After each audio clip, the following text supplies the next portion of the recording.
All right. We're taking all the best old school wisdom and blending it with the top new school methods to bring you the optimal coaching strategies. This is the 80-20 Baseball Podcast with Coach Bo.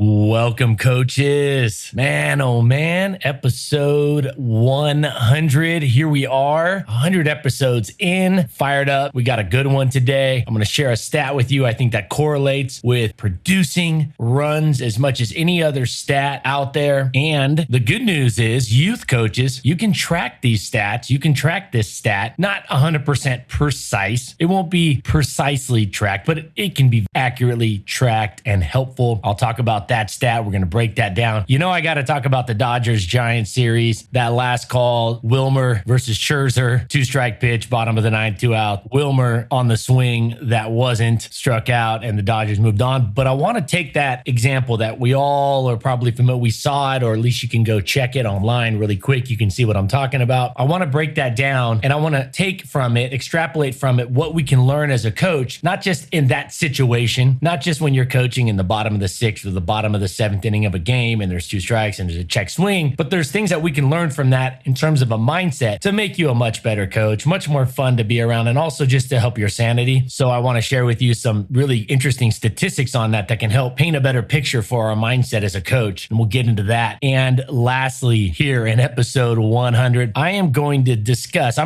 take an example of somebody that you could borderline call him Daredevil. You could basically call him a Daredevil, Nick Wallenda. Some of you are familiar with this, the Wallenda family. They're very well known. Well, he is a tightrope walker. I don't know the exact terminology, but he walks on like wires, ropes, pretty much wires that are way up above things. And I'm going to talk about what he does to train for things like walking across an active volcano on a wire. It has to do with the mindset of creating and building a better training environment, one that is more productive and useful, a more productive practice and training environment. We're going to talk about how we can learn from a tightrope walker. But before we get into any of that, I want to give a huge shout out, a big thank you to all of you coaches, all of you youth coaches, all of you parents that are sacrificing your time, your valuable time on earth. If you've listened to this podcast at all, you know the priority for everything we do is valuing time. And that's just, if you've listened to me talk 100 episodes now, valuing time is number one on my list. And then from there, you can set up your life. You can set up things, but that is the foundation in which I live my life, is valuing my time. And that's really the driving force behind a lot of my decisions. It's really helped me get my life going in a good direction and helped me become a better person. So in my 20s, I didn't really value time so much. It was just kind of, time is this. But then you get some gray hairs, in your beard. I get some salt and pepper going. I look at the handles on the birthday cake of mine that comes around each year, and that number is not getting any lower. It's going fast, and next thing you know, you're 40 and you're going, oh man, you're doing the math. You're thinking, well, the average person lives this long, and geez, I got type 1 diabetes, so maybe that might unfortunately shave off a little bit. Who knows? But I'm thinking, geez, I'm past halfway just based off the math. Now, I hope to live to 100, but the percentages and the math say what they say. So we got to value time. We have to value time, and you all have valuable time. All of your time is just as valuable as anybody else's, and you are taking that time and you're giving it to the youth baseball world. And I want to thank you for that. I want to give a big shout out to all of you youth coaches, because you know what? The college coaches, the major league managers that we see on TV, they're sacrificing and they're giving up a lot to help. But you know what? They're getting compensated a lot to do what they're doing. Youth coaches aren't getting compensated at all. In fact, varsity baseball coaches aren't really making anything either. So let's be real. Anything, and I consider high school baseball and below youth baseball, basically 17, 18 years old and below youth baseball. Sometimes you don't feel like you come home from work, you finish a long day, you finish a long shift, the weather's not good, you got to go outside, you got to deal with getting a little cold now, it's almost winter, it's getting into the fall, but you sacrifice. Your arm's hurting and you're throwing batting practice out there, you're hitting fungo after fungo, you're hitting ground ball after ground ball, even though your back is hurting you. You're making a ton of sacrifices, and I want to thank you. I want to thank all of you and give you a big shout out. All of you that are doing that, don't forget, you should feel absolutely tremendously good about yourself and what you are doing. You should feel good about what you're doing and providing, and you're serving youth players. A lot of you are coaching your kids, but you're also coaching a team, and you are serving the youth baseball community. You're helping young people become better people and also enjoy and have an enjoyable experience as young kids, because the laughing, the enjoyment, the discipline, the learning to be coached, the learning to take feedback, they're learning to go out there and fail a little bit in sports, make an error, strike out, and get back up there. That stuff is, pardon the pun, game-changing stuff for young kids. It is, flat out. And because of you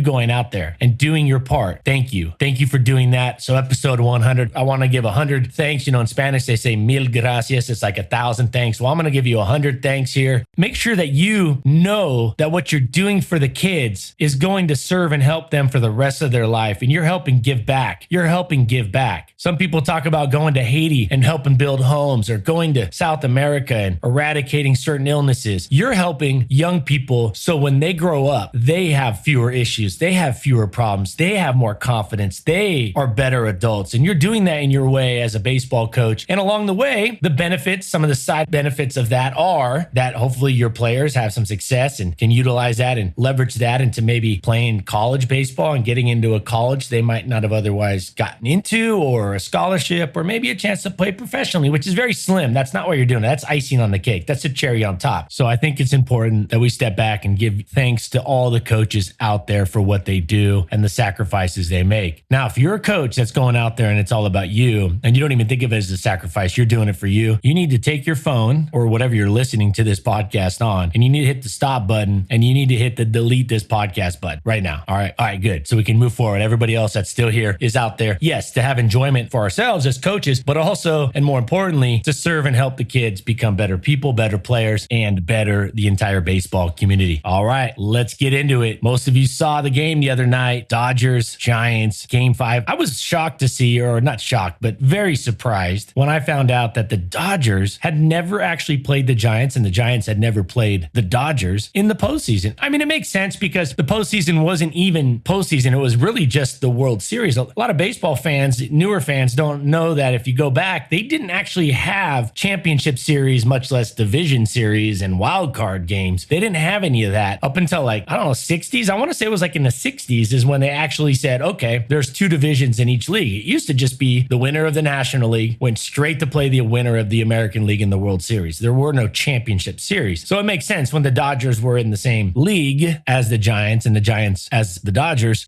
only one team could go no matter each year. And it might not even have been the Giants or Dodgers, obviously. So that makes sense, obviously. But they've gone to this wild card, I want to say in 1993. So we're almost at 30 years of a wild card division, let's say division series format where they could have met up. There's almost 30 years and they haven't. So two rivals that go back, 100 years, they go back to New York. I mean, the story of the Dodgers and the Giants coming west is an interesting story for those of you that find baseball history interesting. There's a lot of stuff that I know about baseball history that I think isn't as interesting to everybody, but I think that's kind of interesting how they came west. It's part of that expansion west.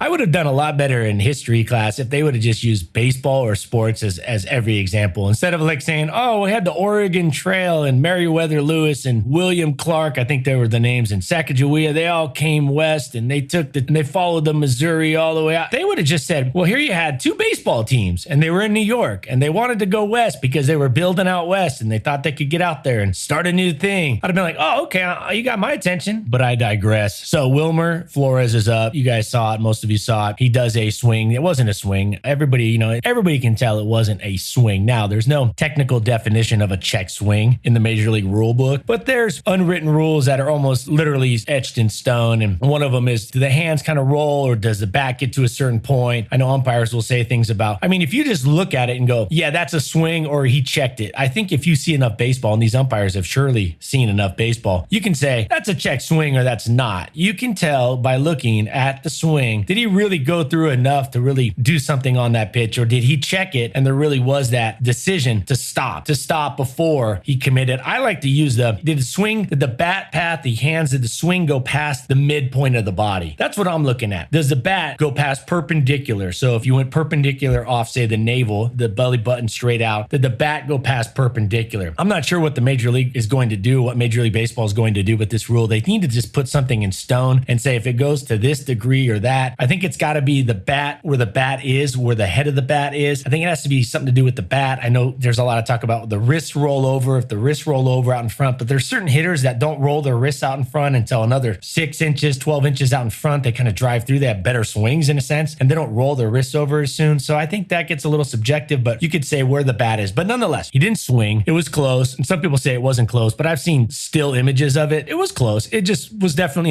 it was probably 10% from, or 15%, let's say, from the point of no return. I think there's something very important to learn from this. And there are going to be bad calls when you coach. There will probably be one perceived. I like the word perceived. Perceived bad call means we saw it as a bad call. And I think there's going to be I truly believe there's going to be at least one of those every game, if not multiple, that you perceive as a call that was bad. Now, what I think is very important to understand and very important to pay attention to and factor into your darn emotions, we must make sure that we are very aware and appreciative of the perceived bad calls that go our way, the bad bounces that go our way. You can say it all equals out, it all evens out. And I think over the course of 162 games or the course of a 20-game season, it's going to be a lot closer than we probably perceive it to be. In fact, I bet if you asked most coaches at the end of the year what percentage of calls went their way and what percentage of calls went against their team or perceived calls were, what percentage of perceived bad calls went for them or against their team, very few coaches would say, oh yeah, 75% went our way or 60% went our way. I would almost guarantee some wager that most coaches, almost all coaches, would say that more bad calls went against their team and not in their favor. Now, the math is not going to show that, because if there's a bad call, then if the call goes against one team, then it goes for the other team. So it's 50-50. So that doesn't mean it's going to be 50-50 over the course of a game or over the course of even a season, but things will start to regress to the mean. The regression to the mean statistic is an interesting stat. I'm really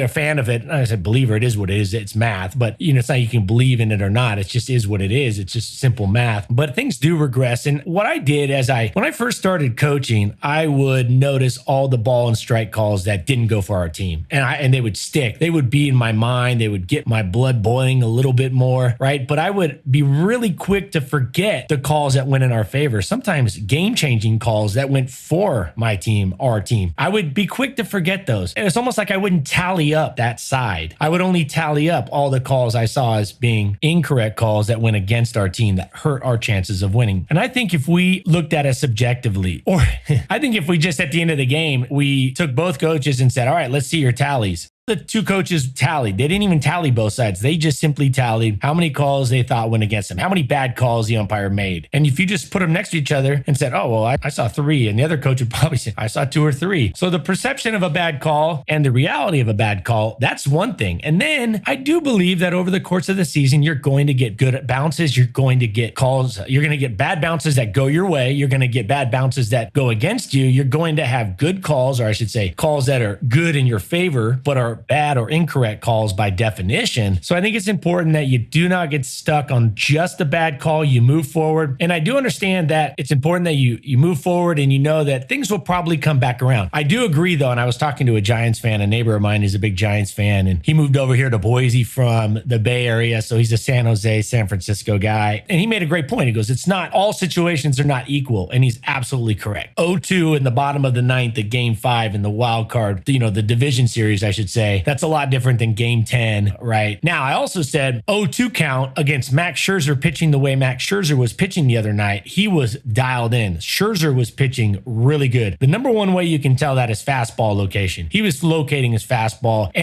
He was locating it and he was throwing hard. See, that doesn't always go together. That's why that velocity thing isn't always a good thing to go chasing, because you could probably teach any pitcher to throw a couple miles an hour harder, but who knows where that pitch is going to go. And if you're walking the world and you're just giving up doubles and walks, it doesn't matter. You could be the hardest thrower in the city. Doesn't matter. Your ERA is going to be 10. So Scherzer was throwing 96 miles an hour and hitting his spots. He was throwing some off-speed pitches that were looking good. He was throwing well. The count was 0-2. If that was a 3-2 pitch with the bases loaded, that's a whole nother ball game. Of course, that's a whole nother story. So it's 0-2. And I think Wilmer had batted against Scherzer like 17 or 18 times in his career and had 0 hits. So you're talking about a hitter who's never hit the pitcher. He's been up there for the equivalent of that's the equivalent of 4.5, let's say almost 5 games worth of at-bats, and he's got 0 hits off him. And he didn't look good in that at-bat at all. Even though he stopped his swing on the 2-strike pitch, he didn't look good. It wasn't looking very good. They had a runner at first base that was 270 feet, well, minus his leadoff from home plate, in a ballpark that's not a massively pitcher-friendly ballpark against Max Scherzer, who was dealing. So the stat actually said, so with an average pitcher and average hitter in there, the Giants had a 6% chance of winning that game on that 0-2 pitch. 6% chance of winning that game. If the umpire gets that check swing call correct, the Giants' winning percentage goes up to 7%, 7.25%. Essentially goes up 1%. Now you could say, well, that's 7% versus 0%. I get that, but it wasn't though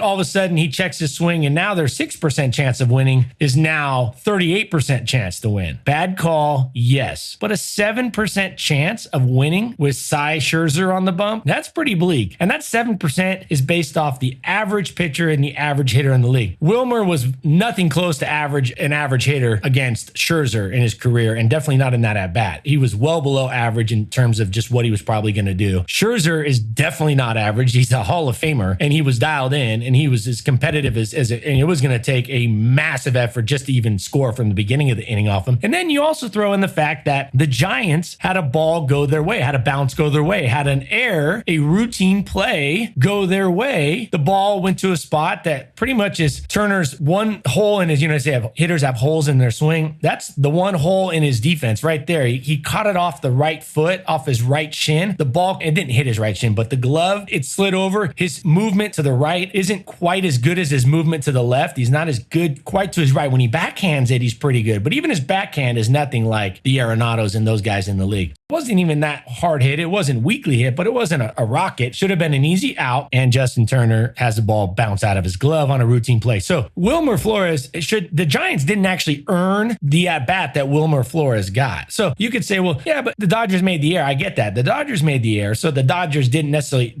hadn't earned 3 outs yet, but the Giants hadn't earned that 4th hitter. They were the beneficiary of a sloppy play, a ball that just found that one spot, that one weak spot in Justin Turner's ground ball fielding game. Here's the thing. When you start to look at the calls that go your way, the bounces that go your way, the errors that go your way, you start to have a much better or more even keel approach, coaches. You cannot fairly live life by only looking at the things that happen to you. There's so many people walking around the world right now that feel like they're victims. The biggest thing, I think, a lot of people are getting told they're victims, but another problem is I don't know what it is. I don't know if we're getting wired this way, or if we're getting told this over and over again when we're younger, or even as adults. We're getting told about how we're getting slighted and how things are going against us. We're pointing out everything that's going against us and not in our favor, and not in this group's favor, not in these people's favor. And nobody ever talks about all the advantages that people have and all the fortunate things that we have in our lives. I used to work inner city, and I've shared this with you. I used to work inner city LA as a teacher, and I worked a dozen years inner city, over 2,000 days. Inner city LA, gangbangers, foster kids. I worked with some of the least fortunate kids, some of the least fortunate youth in our country. But you know what? Every single one of them, when I would sit them down for a health class, I taught a health education course and we were doing mental health. Every single one of them, by the end of a couple classes, they could all get in a rhythm of writing down, listen, they could all write 50 things that they were thankful for, or 50 things that were good in their life. So that was the goal. Can you write 50 things that you have in your life that you're thankful for? 50 things. When I first started that, or when we first started it, of course, it was like, Mr. A, I can't even think of 3. I can't even think of 4. I can't even think of 2. I don't have anything to be thankful for. And then when we got going, every single kid, even the kid with no parents in foster care, living homeless out of a car, even that student could write down 50 things they're thankful for. So if we're going to go out there and coach, and we're going to just sit there and focus and dwell on the calls that don't go in our favor, we have to be appreciative, and also we have to factor into our emotion to stay more even keel, so we don't get all one side. We don't get the extreme, like we're the victim of every bad call. We need to make sure that we pay attention and are thankful and talk about those things, and even keep track of those things, whether it's mentally or on a tally, things that go your way. With that said, I'm not saying it makes it easier I'm a Dodgers fan, so it is what it is. But Giants fans, I get it. There's a lot of emotion in it, but that emotion can be curtailed. It can be lowered. It can be a little more even keel. We can be better prepared when something like that happens, because we know that, we've had some bounces go our way. We've had calls go our way. All right, let's get to this next part 2. part two. All right, there's a stat that I saw a few weeks back. It was on the wild card playing game, the Dodgers versus, and I'm looking right at the screenshot of the TV right now on my computer. It was the Dodgers versus the Cardinals, and it just popped up and it hit me. I paused the TV and I said, wait a second, I got to check this out. The top two teams, speaking of Dodgers and Giants, the teams with the two most wins, in fact, the two most wins ever in a season to play each other in the playoffs, I believe. I think the two most wins ever in the same division. In fact, I think those were franchise record win seasons for both teams. I could be mistaken on that, but I think 106 tied the Dodgers record and the Giants 107 was a franchise record. So they had franchise record wins or darn near right there. So they were number 1 and number 2 in wins. Wins is the name of the game when it comes to professional baseball. Youth baseball, it's about developing better young people to become better adults while also simultaneously trying to win too, win games, be competitive. And that's a byproduct of just better coaching, good team cultures, hard work, coachable athletes, hardworking athletes, that sort of thing, discipline, and effective training methods. The Dodgers and Giants led the major leagues in wins by a good amount. I think there was only one other team with 100 wins, and that was Tampa Bay. I think they had 100, and I think they got their 100th win the last day of the year. The Giants and Dodgers blew everybody else out in the league, and they had to play each other. They actually had to play each other. So take those games away, and if they didn't play each other, that win total might have been a couple games even higher, because if you're not playing each other, then you're playing a team that's inferior to the team you're playing, because the two teams would have been playing each other would have had the most wins in the league. Obviously, if you're playing anybody else, it's going to be a lesser team. Thus, the chances of winning go up. Not guaranteed, of course. So I saw this stat. Here it is. Lowest chase rate percentage in the major leagues this last season. The lowest chase rate. What that is the lowest rate that the team's hitters swung at pitches outside of the strike zone. The lowest. Guess who was number 1? Guess who was number 2? The Dodgers and Giants. They swung at fewer pitches outside of the strike zone. They chased fewer. They had a lower chase rate than any other team. Those two had lower chase rates than any other team in the major leagues. And the thing about this stat is you are talking about a massive sample size. A massive sample size. You're taking every single pitch from the season. Typically, a team is going to see about 150, let's say 150 pitches a game, and there's 162 games in the season. 8,100 pitches. 8,100 pitches, give or take. And it's not an exact number, but it's about 150 pitches a game, give or take, right in there. And there's 162 games in a year. 8,100. So it's about 8,000 pitches. So it's a good sample size. The Dodgers and the Giants swung at fewer pitches outside of the strike zone than anybody else in the league. And guess what? Not only did they win more games than everybody, chase fewer pitches, but they scored more runs than everybody in the National League. And I say National League because you can't compare National League to the American League. The American League uses a DH, of course, and the National League uses the pitcher. Not a big fan of that. I'd rather see a guy like Nelson Cruz up there swinging. I'd love to see a talented hitter facing off, but I've watched baseball for a long time and I like the historical parts of it. I like some of these things that are just time-honored traditions. I don't like watching the pitcher bat. Sorry, I don't like watching it. It's not fun. I don't know. I would not want to watch. There's a reason I don't go down to the field, the rec field at the park, at the local park on Saturdays and watch, 40-year-old fast pitch, right? Or 50-year-old fast pitch. But nonetheless, the Dodgers and the Giants scored more runs than anybody in the league, won more games than anybody in the league, and they had the lowest chase rate in the league. Coaches, you got to get the hitting approach dialed in. The hitting approach, the number one thing with the hitting approach, the hitting plan is what pitch the hitters swing at and what pitches they don't swing at. Pitch selection, swing selection. That's it. Number one. So you can sit there and spend so much time, but see, in the baseball community, I'm giving you a huge insight into what happens in the baseball community across the board. I'm giving you a huge insight. To those of you awesome listeners that are here it is. Everybody wants to talk about swing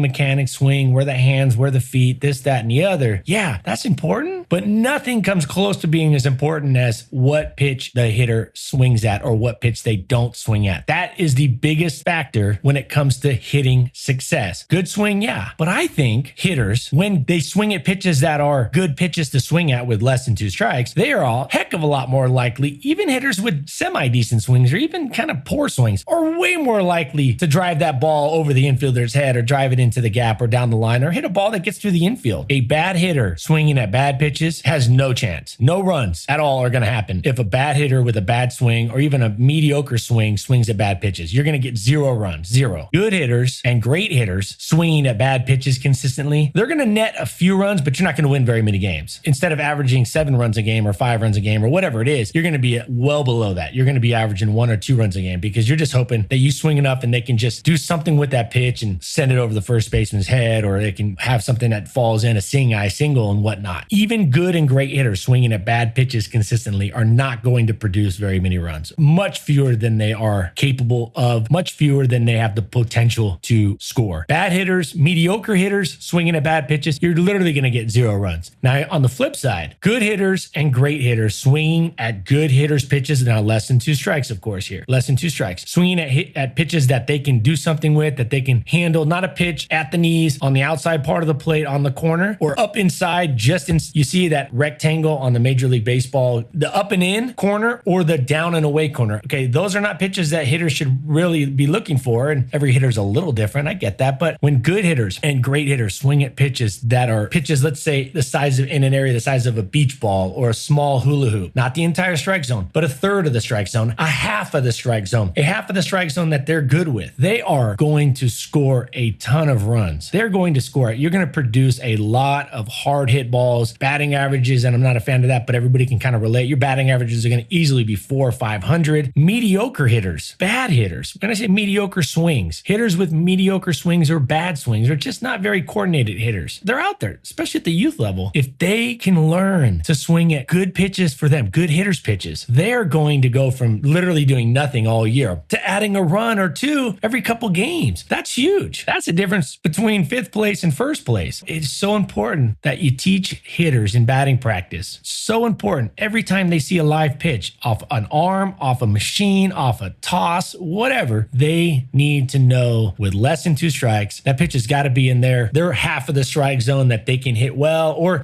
you might have some hitters like Vladimir Guerrero. Vladimir Guerrero could pretty much hit most all of the strike zone, but he was that rare anomaly, 1 in 50 million type of guys. And his son is actually, you know why his son may actually end up being better overall? You know, Vlad Jr., not to go off on a tangent, but Vlad Jr. may end up having better numbers overall. If he stays healthy and things go his way on the health front, he will end up being better than his dad. And you know what? His swing isn't any better than his dad's. It's a little shorter. It's a little more compact, which I think plays a little better, but he doesn't chase as many pitches as his dad. Now, his dad could hit pitches that were literally bouncing off the ground. But if you're looking at the highlights. If you look at all of those pitches, his batting average was lower on pitches that were good pitchers' pitches. Now, he could do things with those that most hitters couldn't. In fact, almost every hitter couldn't do. But I think Vlad Jr. could be better than Vlad Sr. because he has taken that same amazing athletic swing and he's actually honed it into swinging at better quality pitches. All right, so that's a good example of genetic. I mean, you're really talking about 2 very similar talented. I get, Vlad Sr. was a little longer with his swing, a little more army, but Vlad Jr. swinging at better pitches. The Dodgers and Giants swinging at better pitches, not chasing pitches. It's so important in batting practice that hitters do not swing at bad pitches. First off, they need to know every single hitter. This is a huge competitive advantage just sitting there to be taken by all of you listening. I wouldn't be surprised in 20, 30 years if this is just commonplace. I'm surprised. It should have been already. It's crazy. It's kind of like most of these major league teams. I don't know if you guys have followed this, but a lot of major league teams are hitting off pitching machines that throw all sorts of pitches and randomized pitches and all sorts of hard velocity. They're not doing the old traditional batting practice that was the same way for 100 years, that every time I would ask, even when I was playing 20 years ago, I would ask coaches like, why do you guys throw those easy fastballs? Why is it always just the fastball, easy, slow fastball? Well, we want the hitters to have confidence. We want to get the rhythm. That's not getting the rhythm for the game. And you're going to get confidence. No hitter's going to get fooled into that false confidence. Oh man, I was really crushing those pitches off the 57-year-old coach today. He was really chucking them at 47 miles an hour. Yeah. Nobody feels good about that. That's like a high school senior taking a first grade math test and like, yeah, I felt really good about it. No, that's not going to build confidence. Confidence comes from having success in games, and hitting off slow, wimpy pitches in batting practice is not going to get you confident. It's not going to get you more success in the game. Now, I'm not saying you'll be unsuccessful. Hitters are going to not be successful in the game, but it definitely does not help increase your chances. It lowers your chances of having success. So teams are now using things like virtual reality that are really speeding up the game. They're adding spin in there. They're adding different pitches, change up, split fingers. They're mimicking with computer algorithms. are mimicking the pitches that the upcoming pitcher is going to throw. So the number one thing at a youth level, I know that can't be done at the youth level, but the number one thing that you can do is let the hitters know that there are 2 strikes or less than 2 strikes. And you could just do a 50-50 split if you want. Keep it easy. Half of their swings, half of the pitches they see in batting practice, half of the rounds, half of the batting practice rounds are with 2 strikes or with less than 2 strikes. I actually like the flipping back and forth. I like to go, here's 5 pitches and then here are the last 3 pitches with 2 strikes, or even back and forth. You really want to challenge them. And this is something I haven't quite shared yet, but I wanted to put out there because we're getting a little closer to the season, starting to do some more batting practice, hopefully. I would go back and forth, maybe 2 less than 2 strikes plan A approaches, and then 2 plan 2 approaches back to back, and just go back, alternate back and forth to really make that hitter change back and forth quickly, because in an at bat, they're going to go from 1 strike to 2 strikes in just 1 pitch. So they're not going to go from 0 to 2 in 1 pitch, but they could go from 0 to 2 in 2 pitches. So within 1 or 2 pitches, they could be at 2 strikes. So they have to change their approach a little bit. Not a lot, but enough that it makes a difference. All right, to encapsulate that part, coaches, spend more time getting your players to swing at the right pitches and take the wrong pitches, and less time on the swing. I think the swing will iron itself out a little more than the approach, the swing select. The pitch selection is not going to figure itself out that quick. Hitters are not very good at figuring that out unless they're coached up and reminded consistently, and that's preached, and that's a priority. And then once you get that figured out, or a little on the side as you're getting that figured out and honed in, get the timing of the swing and the swing path, the swing length, things like that, the feet, the balance all dialed in. Number one correlation to hitting success, scoring runs, not swinging at bad pitches. That very well could be it. Now, I haven't run a scientific study on all the factors, but I'm telling you, after 35 plus years of watching baseball and just going, all right, what do the good hitters all do, and what do they all have in common? What do they all do that's in common? Well, their swings are all a little different, or some are similar. Some do this, some have a leg kick, some don't have a leg kick. Some hit the ball out in front a little more, some hit the ball over the plate a little more, some hit more to right field, some pull the ball more, some hit home runs, some hit doubles, some do this,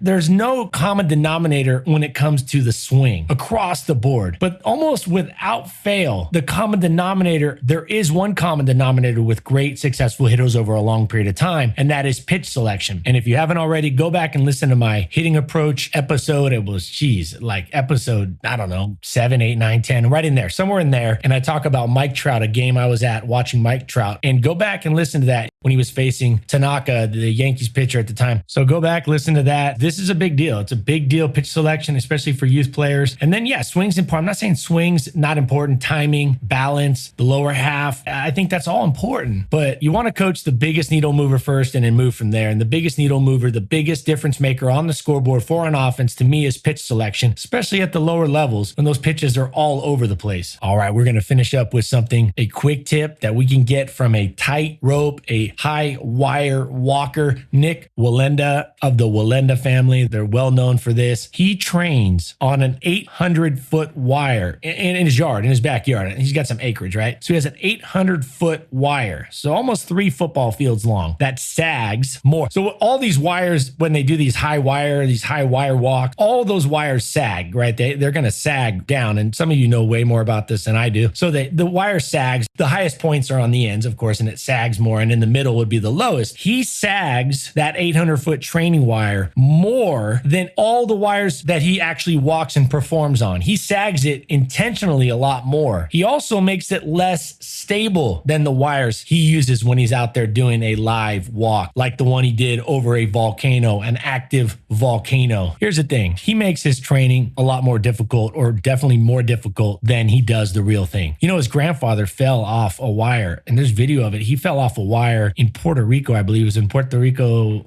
I don't know, a while back, 30 years ago, and tragically fell. So it is a life and death thing that he's doing. And what does he do? Because it's kind of like learning from the Navy SEALs. Why are the best people, I think, as coaches to learn from, and people that when it comes to training, the best people to learn from are not other athletes, because the sports is not life and death. So it's like learning how to run a business from a government employee. You want to run a team without fail, you listen to Navy SEALs talk. Why? Because if they screw up, if they mess up, if they don't find the right answers and do the training as well as it should be done, or as well as it can be done, people die. Lives are lost. Precious lives are lost. If somebody running their own business doesn't try their best to find the best, the most efficient, most productive solutions, their business fails. Their livelihood is affected. If a government business doesn't do it, it's just like, whatever, just get more tax money. All right. In baseball, all right, so you finish with 400, a winning percentage, and you go to Dairy Queen after, and you still get blizzards. I'm not saying that we shouldn't go out there and compete, and we shouldn't didn't teach players to compete, at least at a minimum with themselves, to be better out there. But sports is not life and death, so there's not as much urgency to be and to use the best training method. So I look for those people that do things that need to get it right. They don't have the option to not train correctly. And those people seem to figure it out a lot faster. That's why innovation is a product of the private sector, not the public sector. Innovation comes from people where there's more urgency. Urgency drives innovation. Nick Wallenda, if he messes up, yeah, he can fall and hold the wire, and hopefully they can get somebody out there and they have some safety mechanisms and things in place, some safety protocols that can help save him. But it's life and death in a way, and same with the Navy SEALs. So they're getting it right or they don't come home to their families. And he trains with a wire that is less stable and sags a heck of a lot more than the one he's going to use when he's out there walking over, for this example, that I think it already passed. He walked over an active volcano. And guess what? He doesn't even stop there. He goes out and trains more, and he seeks to train as much as he can on very windy and heavy rain days. So he looks for those windy and heavy rain days, those days where it's pouring rain and super windy. Those are the days he goes out and spends the most time on the wire. He wants his training to be harder than the real thing. Coaches, the entire practice should not be more difficult, especially as you're getting the rhythm going and warming up and things like that. That shouldn't be harder than your average typical game. But if your practices, or at least a third of your practices, or a third of your drill, or a third of whatever you're doing is not at least, if not more difficult than your average, not your average game, your average playoff game, the average playoff. In fact, I would use the standard for training difficulty. The standard I would use is the championship caliber game for your area, your league, your level. Whatever that championship caliber, the playoff caliber game, that competition, that level, how hard those balls are being pitched or thrown or hit, or how good those breaking balls are, how fast those runners are, that's the level you want to base your training off of. And you want to exceed that when you can. And as we wrap this up, that's going to segue nice into, we are going to discuss certain strategies that you can use to make your training more challenging, but also safe, also not put kids at an extra risk, although inherently there might be a little extra risk, but you can mitigate a lot of risk, but also step up the difficulty of your drills. We're going to be discussing that in our upcoming fall coaching clinic, our online webinar coaching clinic. The date is not set yet. We're looking at the week of November 15th. The good news about that is you don't have to attend live to have access to it. If you can be there live, that's even better. We're going to set it up. We're looking at about a 90-minute plus about a 30-minute Q&A tagged on. So 90 minutes to 2 hours. And then we're looking at doing a spring one, kind of building off. One will be a phase 1 and then a phase 2 style coaching clinic. Email me, Coach Bo at 8020baseball.com, Coach Bo at 8020baseball.com. Go over to the website, 8020baseball.com. Check out that. You can also contact me through there, or you can just send it directly, Coach Bo at 8020baseball.com. You can follow me at 8020_baseball, at 8020_baseball on Twitter. And you can also support the podcast really quickly using the link just right there in the summary. You just click the link. It goes to a Stripe. It's as secure thing as there is in the world when it comes to that. They're like the automated payment platform for everything. You can go on there and make a little donation to the podcast. Keep this rolling along, because I do spend 3 hours on my Saturday mornings putting this out, getting this going. I also pay to have it edited by my editor, Sam, who does a tremendous job. If you need an editor for anything audio wise or any vocal editing or music editing, let me know. I'll send you his information. Thank you so much. Episode 100. Big shout out to all of you coaches. Thank you for your time going out there, your sacrifice, but know that what you're doing is for the greater good. It's your way to give back. And really that's what you're doing. You're giving back to the world. You're giving back to the community. You're giving back to society, and you're hoping, and we're hoping what you're doing. And if you use the strategies we talk about here on this podcast, you're definitely going to get those results, and they're going to show up now. And they're also going to show up 20, 30 years from now when your players are adults and they're running the world in 30 or 40 years, when they're in the boardrooms, when they're running companies, when they're running the schools. It's all going to show up in a really positive way. Take care of yourselves. Take care of those families. I know you're doing that. Keep taking care of your families. Take care of your health first so you can be strong for your families, and take this information and go out and put it into practice consistently. Give it time. It's like Denzel Washington says in Remember the Titans when he's meeting with the other coach. coach. He said, I run the split veer or whatever. He goes, I run the split veer. It's like Novocaine. Just give it time. It always works. Give this stuff some time. You'll see results right away. You also see the results continue to compound over time. Take this out there, implement it, use it. It's not always going to go smooth when you first use it. Test it out. Get it to fit your style. Just get out there, start using it. Use the big needle movers first. And we'll see you back here on episode 101. Until then, adios.